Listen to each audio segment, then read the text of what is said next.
بسم اللہ الرحمن الرحیم۔ السلام علیکم۔ نیو یارک سے لائیو پروگرام غیب کی باتیں، میں ہوں اس پروگرام کا میزبان محمود احمد آوان، اور ہمارے ساتھ ہمارے معزز مہمان گرامی اس دور حاضر کی معروف علمی اور روحانی شخصیت ممتاز عالم دین حضرت مولانا مفتی منیر احمد اخون تشریف رکھتے ہیں۔ حضرت السلام علیکم۔ وعلیکم السلام۔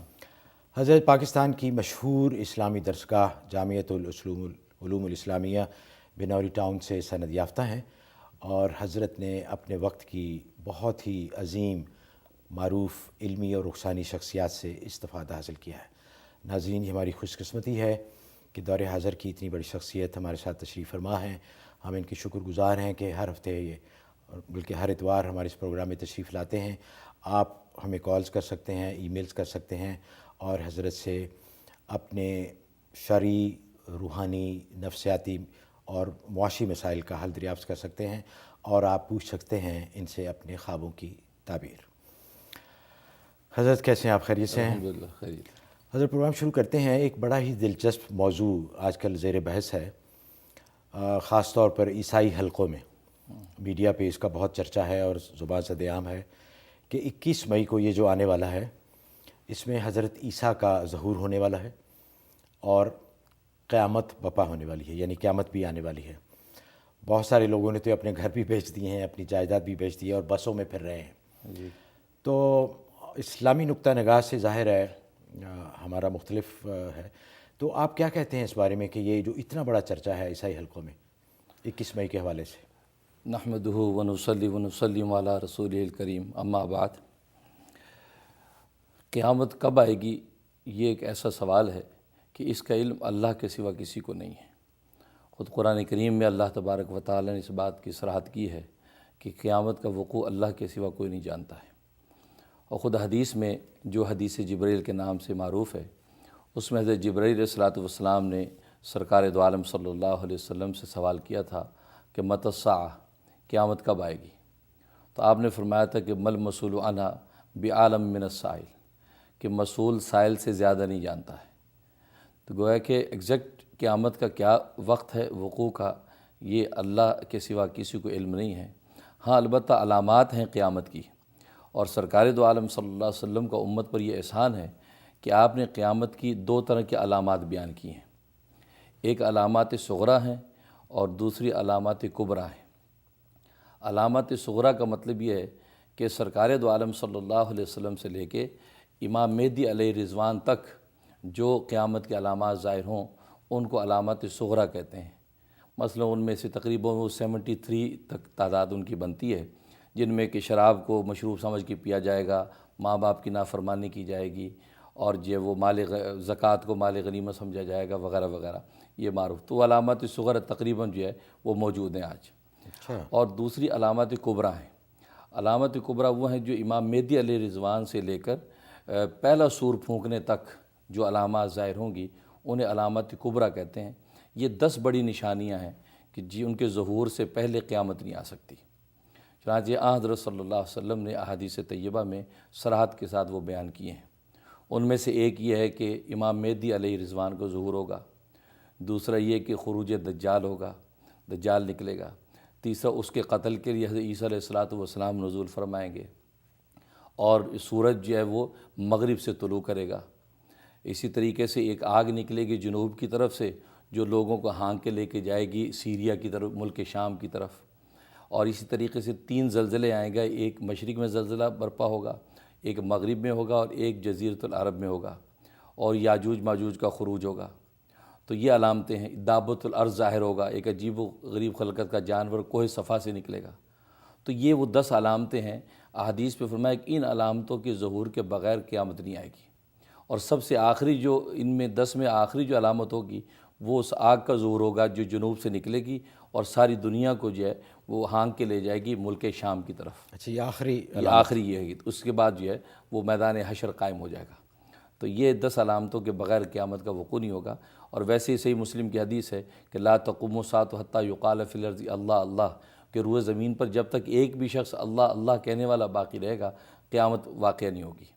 چنانچہ قرآن و سنت اور احادیث طیبہ کی روشنی میں یہ جو بلیو عیسائیوں کا بلیو ہے کہ بھی قیامت 21 مئی کو آ جائے گی، تو ہو سکتا ہے کہ ان کے ہاں یہ تصور ہو، لیکن اسلام میں اس کی کوئی حیثیت نہیں ہے کہ ایسی کوئی قیامت۔ لیکن حضرت ہمارا تو پختہ ایمان ہے کہ ایسا نہیں ہونے والا۔ جی جی بالکل۔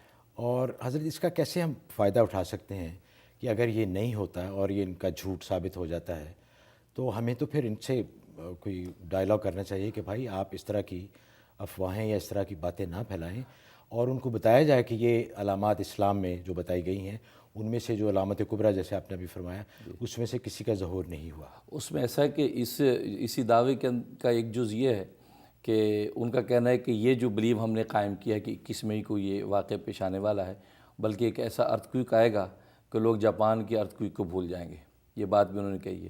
اور انہوں نے کہا کہ ہم یہ بائبل کے حوالے سے یہ بات کر رہے ہیں، اور اسی طریقے سے نزول عیسیٰ ہوگا، عیسیٰ علیہ السلام آئیں گے، اور ان کا فلوریڈا کے کسی میدان کے اندر یہ لوگ جمع بھی ہو رہے ہیں، تو عیسائیوں کی ایک تنظیم یہ سب کچھ کر رہی ہے۔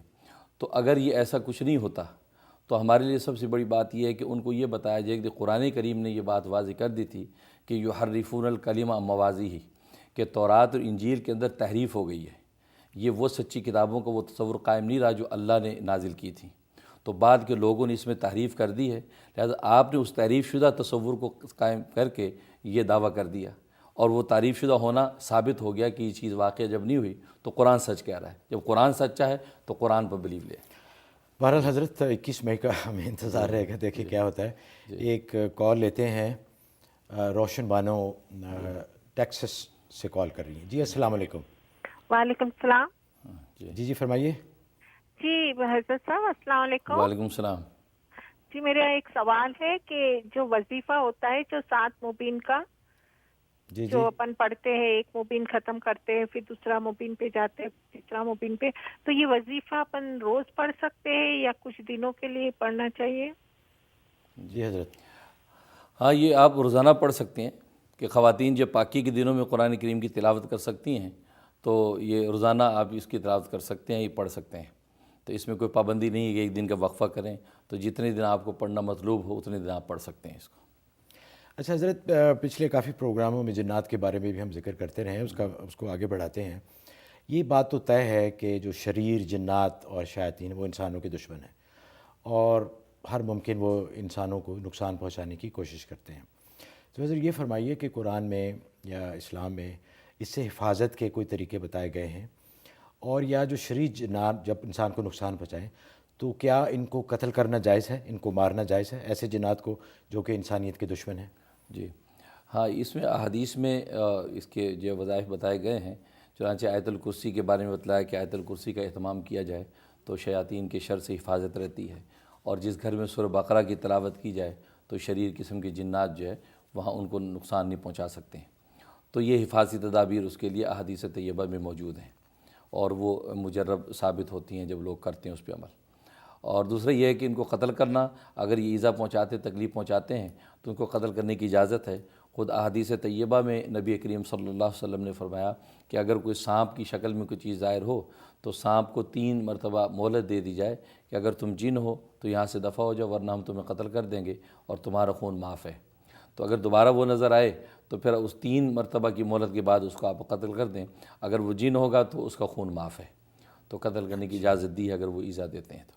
اچھا حضرت، عام انسانوں کو تو جن نظر نہیں آتے، یہ تو جو عامل ہیں یا جنہوں نے اس فیلڈ میں محنت کی ان کو، تو عام آدمی تو قتل نہیں کر سکتا، نہ ہی اس کو پتہ چلتا ہے کہ وہ جن ہے، تو اس کے لیے عاملین کی خدمت ہی حاصل کرنی چاہیے۔ اور اس میں یہ ہے کہ اگر وہ اپنی اصلی کسی اور شکل میں متشکل نہیں ہوتے، مثلا سانپ کی شکل میں، کتے کی شکل میں اگر متشکل نہیں ہیں، اپنی اصلی شکل میں ہیں، تو ظاہر ہے کہ اس میں جو وظائف روحانی بتائیں اس پہ عمل کریں، کسی عامل کی جو مدد لے سکتے ہیں، جو صحیح عامل ہو وہ مدد کر سکتا ہے۔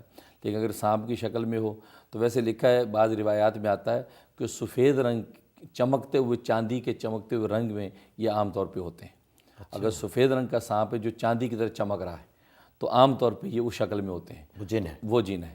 تو اگر ایسا سانپ نظر آئے تو اس کو آپ جو ہے یقیناً مہلت دیں، اور اگر اس کے بعد بھی وہ نظر آئے تو قتل کر سکتے ہیں۔ اچھا حضرت، ہنا ہیں فلوریڈا سے۔ جی السلام علیکم۔ جی السلام علیکم ایوان صاحب، جی جی اور مفتی صاحب آپ کو بھی السلام علیکم۔ وعلیکم السلام۔ مجھے میرا آپ سے ایک کویشچن سب سے پہلے تو یہ ہے کہ جو آپ جو وظیفے بتاتے ہیں دوسرے لوگ آپ سے کویشچن کرتے ہیں، آپ ان کے کیا ہم لوگ بھی ان کو مطلب کر سکتے ہیں یا ہمیں اس کے لیے اجازت کی ضرورت ہوتی ہے؟ جی جیسے آپ نے اولاد کے لیے مختلف وظیفے بتائے نا، جی جی قرض کے لیے، اس کے لیے تو کیا وہ ہم لوگ بھی اپلائی کر سکتے ہیں؟ ہم لوگ بھی ان وظیفوں کو کر سکتے ہیں؟